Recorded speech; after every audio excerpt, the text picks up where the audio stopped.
What's going on, Combat Sports Nation? This is Sean here, Cage Titans Media Day, with one half of April 14th's amateur bantamweight title challenger. It's vacant, so you have you're both challengers for this. Will, thank you so much for joining me. Yo, thank you for having me, Sean.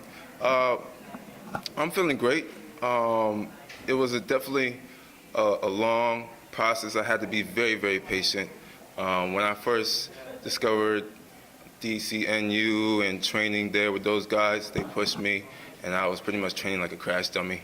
I wasn't taking the breaks that I needed, and ultimately that led to me having to take an extensive break from the sport.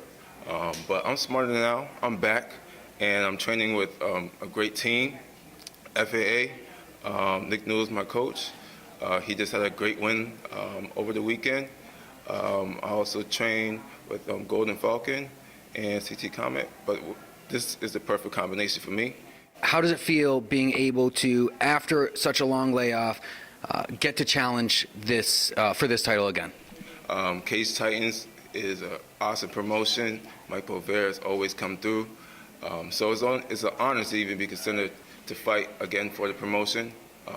I know that I'm more than ready for this title, and it's going to be mine this time, for sure. And your opponent coming up from 25, very, very flamboyant, very brash. You know, what do you take away of the presentation that he puts on, and what do you know about him in the cage?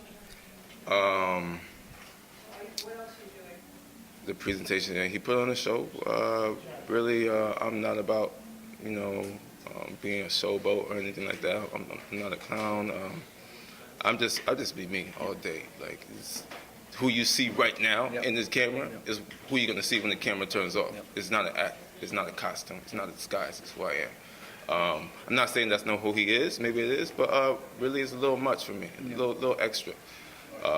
Probably the most flamboyant person I've ever been scheduled to compete against. But yeah, I'm not really concerned. I don't know much about him, other than he's from 25 and he likes to dress. He's very dressy. I'm not going to talk about that too much.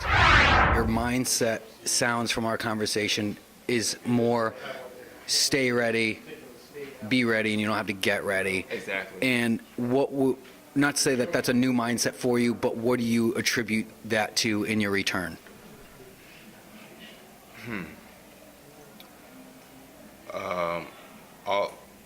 In doing so, there's not a dramatic change in the way I do things, the way about how I go about in life, my schedule, what I do, how I diet. Nothing changes. So like you said, stay ready so you don't have to get ready. There's nothing I need to change. There's nothing I worry about. Like, this is what I do all day long. So there's some guys that just mow down on some burgers, get fat, I don't do burgers. I don't do animal products at all. Yeah. So nothing changes. No. This is how I eat. This is how I live my life. So nothing. Awesome, my friend. So once again, April 14th, we look forward to seeing you back in the cage. Will, very exciting. You've always put on some amazing performances. One last thing, what's the difference maker in this fight to where you're going to walk away with the title? The biggest thing is I'm a way smarter fighter. Before, I was like a wrecking ball. The bell went off and I ran. This time, I still set the pace. You're gonna see every fight. Like, I don't watch my fights, but I know I throw the first punch, I get the first takedown. So you're definitely gonna see me in full control and a little bit more composed fighter all around. Yeah. My friend, thank you so much. I greatly appreciate it. Combat Sports Nation, appreciate it. Follow us on Instagram. Watch us on YouTube. Check us out on Facebook. Visit us on Twitter. And stay tuned.